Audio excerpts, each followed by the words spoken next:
Ustaz, apa yang dimaksud dengan istilah ghulu? Pernah ada yang bilang jangan berlebihan mencintai ulama. Apa maksudnya? Ya ayyuhalladzina amanu, wahai orang beriman, la taghlu fi dinikum, jangan kamu ghulu, ekstrim secara berlebihan. Jangan kamu berlebihan mencintai ulama. Apa batas berlebihan itu apa? Jelas-jelas ulama itu melanggar syariat Islam. Bercelana tak menutup aurat, tidak sholat.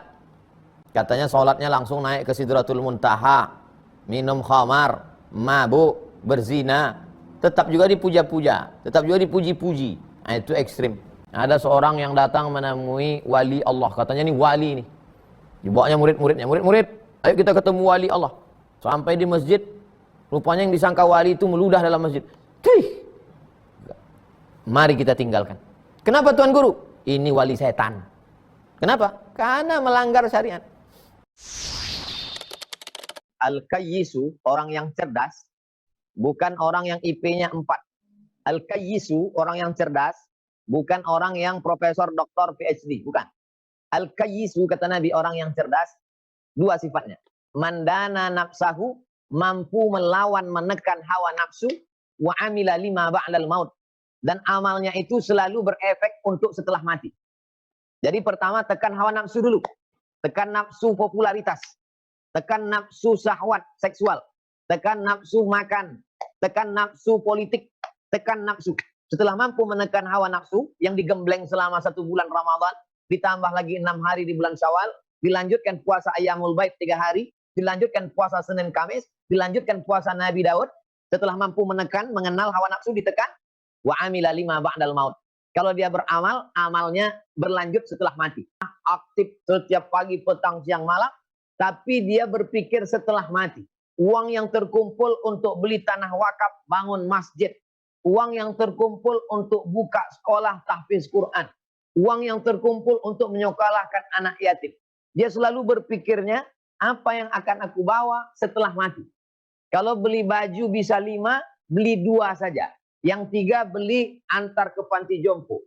Kalau dia makan siang budgetnya 100.000, dia beli saja nasi 15.000. Yang 85 belikan juga transfer ke anak yatim di panti. Dia berpikir selalu 5 ba'dal maut. Kalau dia mampu beli mobil harga 500 juta, maka dia beli yang 300. Karena dia mau keluar kota jauh, kuat. Yang 200 dia pakaikan untuk pembebasan tanah pondok pesantren. Dia selalu berpikir 5 ba'dal maut. Kira-kira setelah aku mati mengalir atau enggak? Kalau enggak ngalir, enggak usah. Kalau bisa mengalir, lanjutkan. Oleh sebab itu standar orang cerdas menurut hadis Nabi Shallallahu Alaihi Wasallam. Lalu kemudian bagaimana supaya kita ini tidak munafik? Kalau lain di mulut, lain di hati, munafik. Oleh sebab itu kita senantiasa sejalan apa yang ada di hati, apa yang ada di mulut, maka kita laksanakan. Orang yang munafik itu innal munafiqin. Orang munafik fidarkil asfali minan nar. Di kerak-keraknya api neraka. Sifatnya 3. Idza haddatsa kadzaba, kalau bicara bohong, wa idza wa'ada akhlafa, kalau janji ingkar, wa idza tumina khana, kalau diberi amanah berkhianat. Saya mohon kepada seluruh jamaah petang ini, doakan saya. Maghrib nanti doakan saya. Selipkan doa dalam doa maghrib nanti. Selamatkan Ustadz Somad dari munafik. Dan matikan Ustadz Somad dalam husnul khatimah. Ustadz, apa hukumnya mendengarkan menghafal hadis lewat internet tapi bermanfaat? Ada namanya turuqut tahammul wal ada. Download, ada, upload. Turuk cara mendownload hadis dan mengupload. Cara mengambil hadis dan mengajarkan hadis. Yang paling tinggi nomor 1 adalah as-sama, dengar. Terbagi kepada 2. Yang pertama haddatsa. Yang kedua akhbar. Muridnya dengar, gurunya membaca hadis. Maka saat itu muridnya meriwayatkan haddatsani syaikhi. Muridnya membaca 1, gurunya ngangguk-ngangguk. Gurunya diam, tapi dia setuju isinya. Maka muridnya meriwayatkan akhbarani syaikhi. Ini paling tinggi, dengar. Paling tinggi. Tapi ada pula modelnya ijazah. Ijazah. Ijazah itu, aku ijazahkan kepadamu kitab Sahih Al-Bukhari. Itu ijazah. Ada pula modelnya munawalah.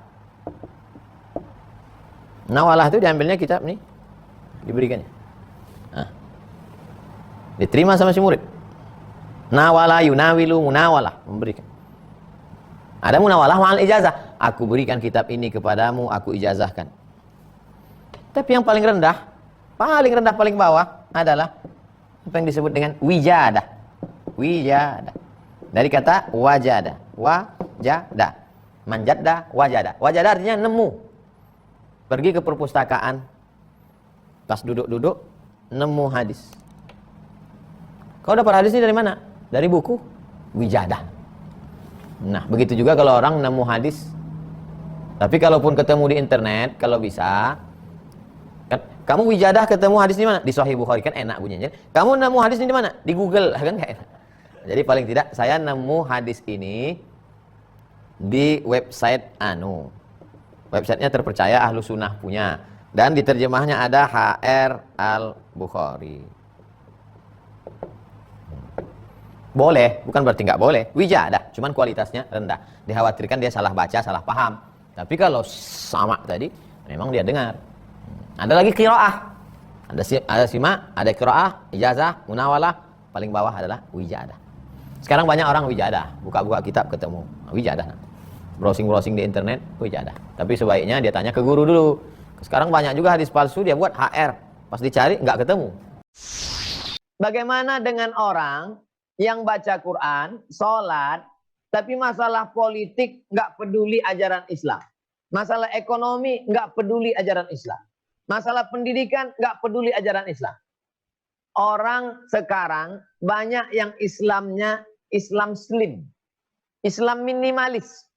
Berislam cuma 3 kali saja.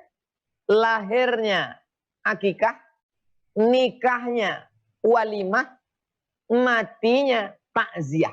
Cuma 3 kali dia berislam. Waktu lahir, Masya Allah, dipotongkan kambing, diayun pakai marhaban, digunting rambutnya. Islam. Waktu nikah, ini yang paling lengkap. Ada Pak Kua, ada wali, ada 2 saksi, ada ijab qabul, asyhadu alla ilaha illallah. Islam. Yang ketiga ketika mati.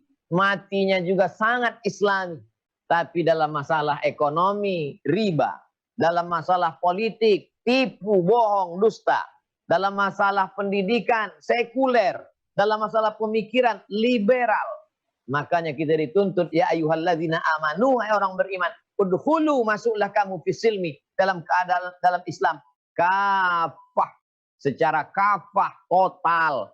Maka yang belum, mari kita mulai. Yang sudah, mudah-mudahan istiqamah. Pahamkan anak-anak kita. Saya senang dengan pertanyaan Bapak. Pahamkan anak-anak kita. Anakku, aku ingin engkau berislam secara total. Dari buka mata sampai tutup mata. Dari bayi sampai mati. Dari buayan sampai ke liang lahat. Jangan kau menjadi Islam slim. Islam minimalis. Tapi Islam yang total sesuai kemampuan masing-masing. Karena Allah tidak membebani kita lebih dari kemampuan kita. Demikian.